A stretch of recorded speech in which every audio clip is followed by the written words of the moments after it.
नमस्कार दोस्तों, आप सभी का हमारे YouTube चैनल पर स्वागत है।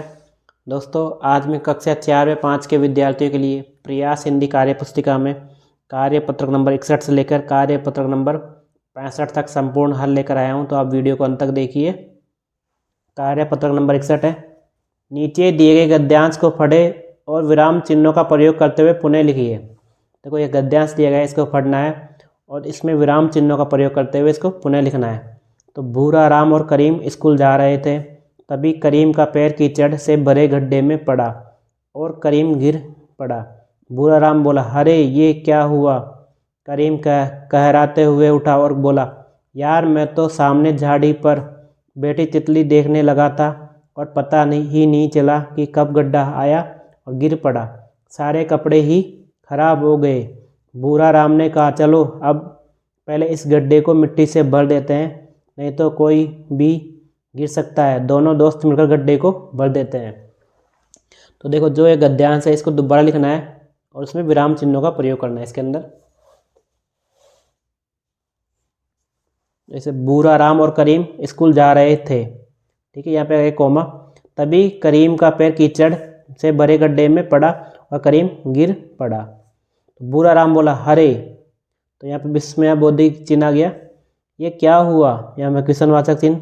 करीम कहराते हुए उठा और बोला, यार मैं तो सामने झाड़ी पर बैठी तितली देखने लगा था और पता ही नहीं चला कि कब गड्ढा आया और गिर पड़ा। सारे कपड़े ही खराब हो गए। तो देखो, ये विराम चिन्हों का प्रयोग करना है।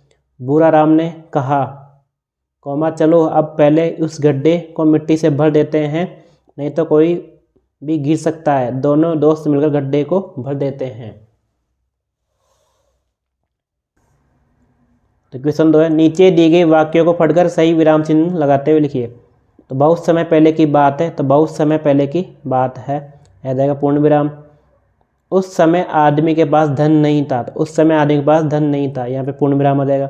उस समय आदमी क्या खाता था, उस समय आदमी क्या खाता था, यहाँ पे आ जाएगा क्वेश्चनवाचक यानी प्रश्नवाचक आ जाएगा यहाँ पे। बहुत समय बाद आदमी को दान मिला, तो बहुत समय बाद आदमी को दान मिला, ठीक है, यहाँ पूर्ण विराम आ जाएगा। यह तुमने क्या कर दिया, यह तुमने क्या कर दिया, यहाँ पे प्रश्नवाचक चिन्ह आ जाएगा। क्या तुमने उस आदमी को देखा है, तो क्या तुमने उस आदमी को देखा है, यहाँ पे प्रश्नवाचक आ जाएगा। अरे कितना बड़ा हाथी है, अरे यहाँ पे विस्मय बोधि चिन्ह, कितना बड़ा हाथी है। सभी को माता पिता की आदर करना चाहिए, तो सभी को माता पिता का आदर करना चाहिए। कार्यपत्रक नंबर 62 है। माना कि आप कक्षा 5 के छात्र हैं। आपकी कक्षा के सभी बच्चे पिकनिक पर जाना चाहते हैं। इसके लिए आप अपने प्रधानाध्यापक जी को पिकनिक पर जाने हेतु प्रार्थना पत्र लिखिए। कुछ जरूरी सूचना को शामिल कर सकते हैं, जैसे कि कक्षा के कितने बच्चे जाएंगे, कब आएंगे, आने जाने का साधन क्या रहेगा, कितने दिन का भ्रमण होगा, कहाँ कहाँ घूमने जाएंगे। तो इसके लिए अपने प्रिंसिपल को एक प्रार्थना पत्र लिखना है, ठीक है। इसमें रहेगा, सेवा में श्रीमान प्रधानाध्यापक महोदय, राजकीय उच्च माध्यमिक विद्यालय जयपुर। विषय हो जाएगा पिकनिक पर जाने बाबत।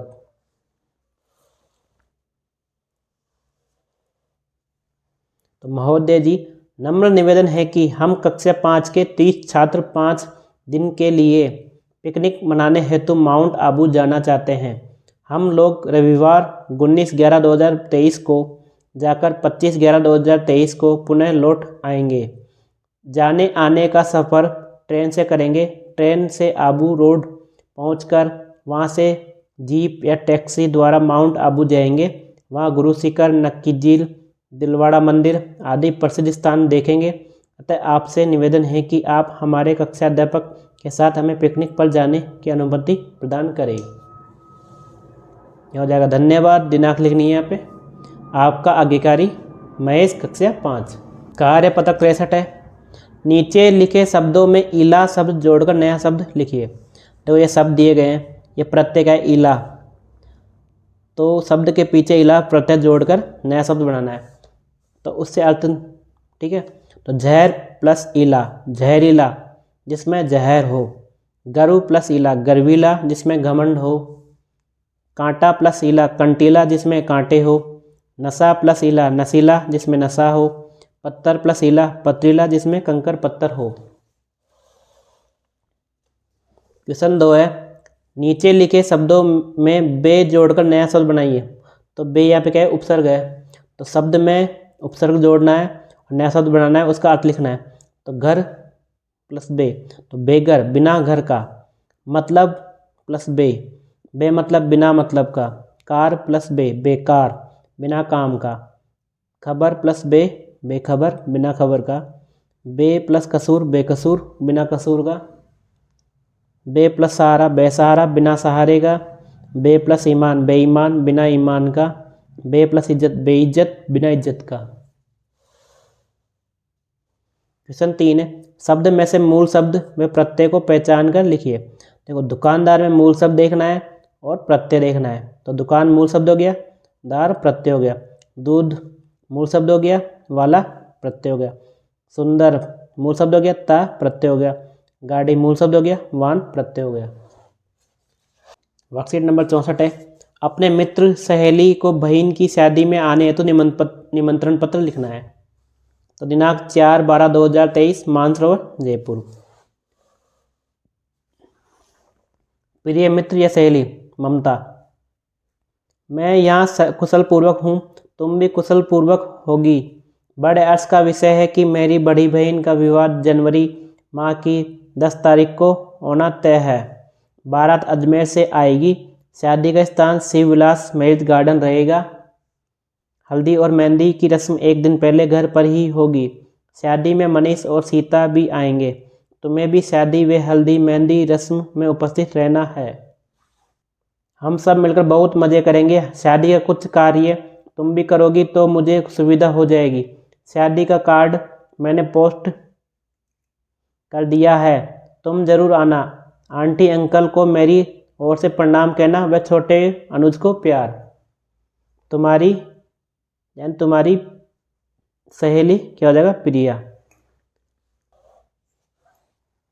कार्यपत्रक नंबर 65 है, दिए गए चित्र को देखकर इसके बारे में लिखिए। देखो, एक चित्र दिया गया है, तो एक बच्चा पेड़ की छांव के नीचे बैठा है, ठीक है।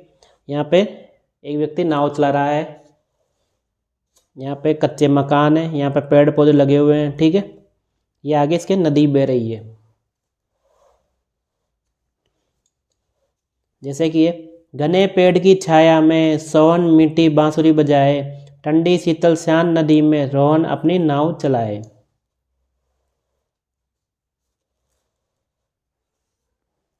ठंडी ठंडी पवन यहाँ की हरियाली मन को है बाए, उगते सूरज की किरणों से तन मन का आलस भग जाए। प्यारा प्यारा सुंदर सुंदर, कितना सुंदर गांव हमारा, कितने मोहक पेड़ यहाँ के, हर घर है यहाँ कितना प्यारा।